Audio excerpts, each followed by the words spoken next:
Hello and welcome to part 9 of the Bolens Snowblade project. And as you can see on the bench here, we've laid out all of the parts we've got in primer at the moment, which we have the blade, the wear strip, we have our clevis forks, the swivel bracket, the mainframe, and our hydraulic cylinder. Which just shows how much we've actually done for this project so far. But today we're going to be continuing with the foot. So here we are then, back with the foot.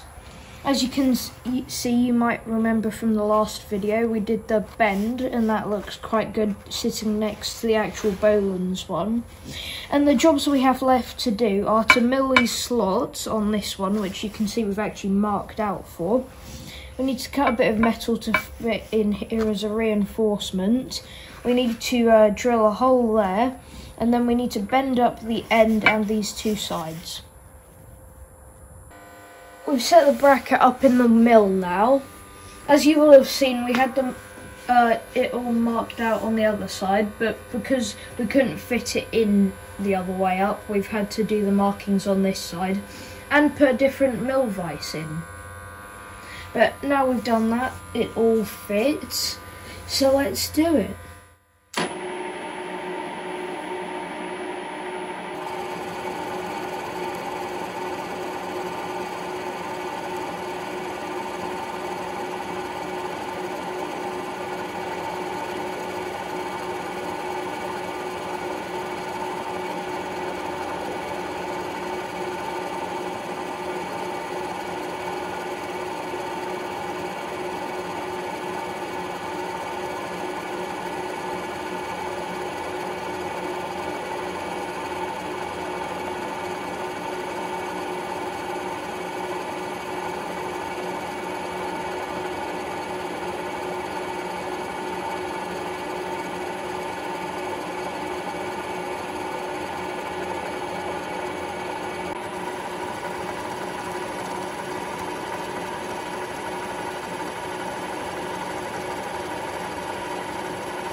While we're here at the mill, we're also going to drill a hole in the back of the foot.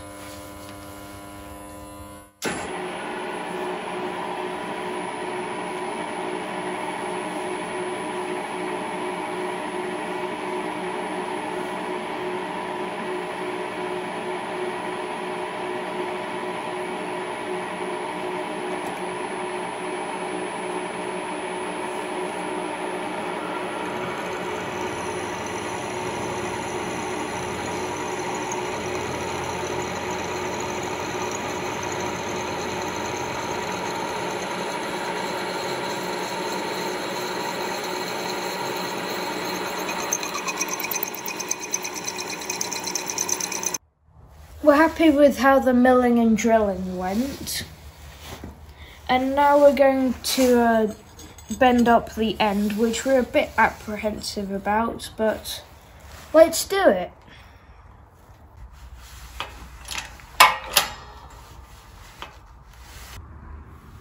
We've got the end bent up now. You will have seen a short bit of video, but that was just because we didn't want it to go wrong, and it didn't, as you've just seen. We used a combination of the small bender's base and the pushing part of the bigger bender. What we have left to do now is to curve up these edges and then weld this part in. We've bent up these side bits now. How we did it was we bolted it in the vise with 2 bits of angle iron, one on each of these curves, between kind of separating where we wanted to bend it, and then used Dad's snap-on Stilsons just to bend it. And the only thing left to do now is put these back in my toolbox. We cut down a bit of 1/4 inch thick, inch wide bar, and that sits on there nicely now and looks quite a lot similar to this foot. And all we need to do now is to weld it on there, but our first challenge is to actually figure out how we're going to keep it still while we weld it.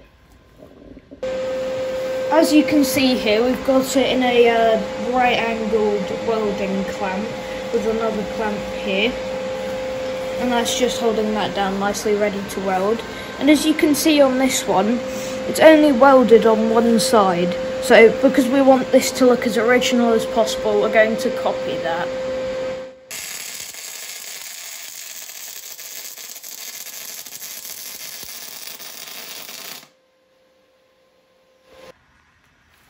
The welds have gone quite well, and it's looking really good next to the original one. But what we're now going to do is grit blast both of them, ready to have some primer put on.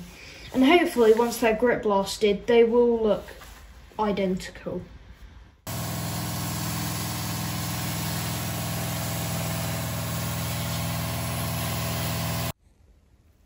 We've put a coat of primer on the feet now.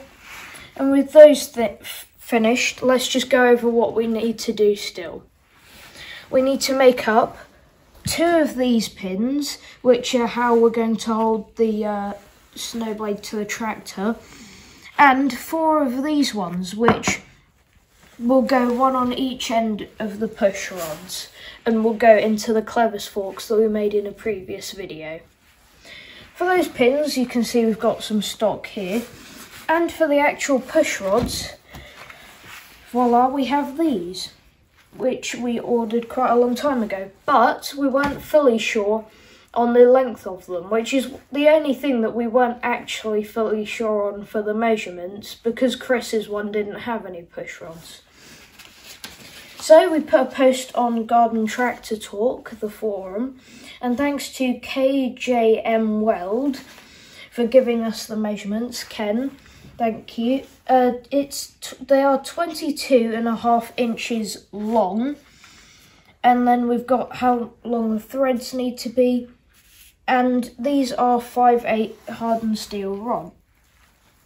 And another thing we need to do is to somehow clean up these springs and loosen them off a bit, because they're pretty tight at the moment. Let's get cracking. First, we're going to work on the push rods, and we don't actually have hardened steel, we have mild steel, so we'll have to work out how to make it a bit tougher later. But for the moment, we've set it up in the bandsaw, ready to cut it to length.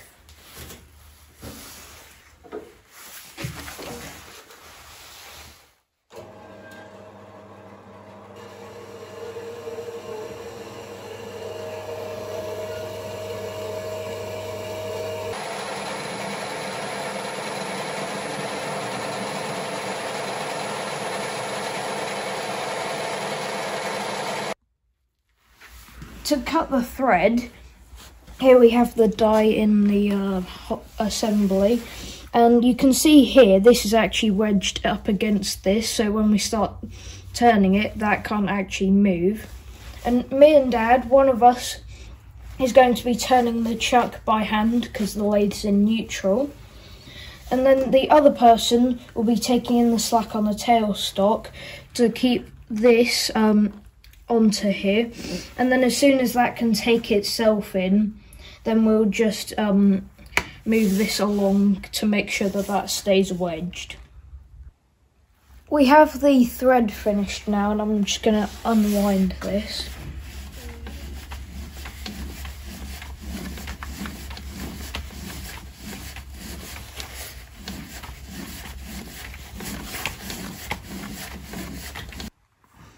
Cutting the threads went better than expected. As you can see here, these first two look a bit different to these two, and that's because these are made out of bright steel, which we thought would be a bit too brittle and the threads wouldn't turn out well, but they did. But because we thought that, we made 2 out of mild steel as well. So now we have a spare pair of rods for our push rods. And we went a bit overboard with the oil when we were putting the threads on. So we've just put them through the parts washer to clean that off. But the next job is to make the pins. We've made up the pins now that we needed to make. What we did with these is we took them down on the lathe so that we got a thinner bit and a thicker bit. And then we chopped them in the bandsaw here and then put a taper on both ends.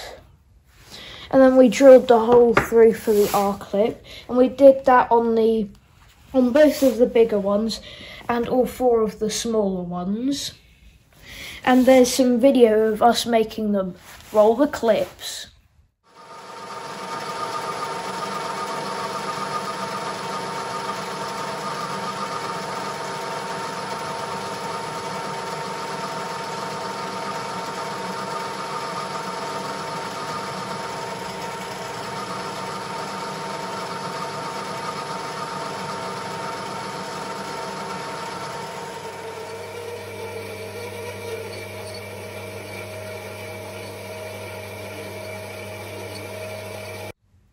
That's how we made the other pins, but we actually had these 2 pins already, and they are to attach the blade to the swivel bracket.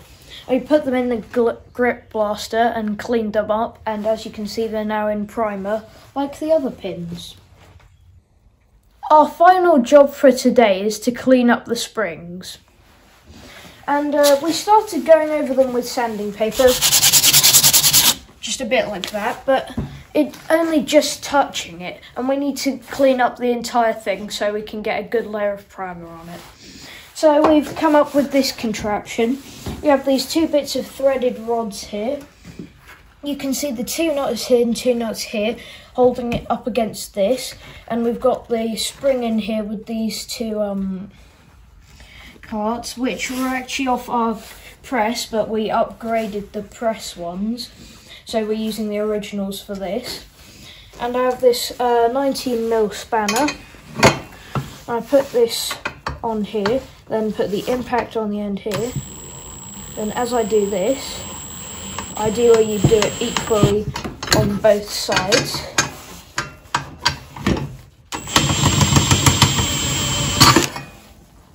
It is stretching the spring. So then we can put it in the grip blaster and sand it while it's open. With 1 spring in primer now, we're just waiting for that to dry, and we need to wait for that to dry before we can put the next one on. But once we have both of the springs in primer, then that'll be every part of our snowplow in primer, which means it's then ready for paint and then to be put on the tractor. But that's it for this video. We got a lot done today. Thanks for watching, and I'll see you in the next one. Bye! Please subscribe to my channel, like this video and see our other videos. More to follow as we do more on this tractor. Bye!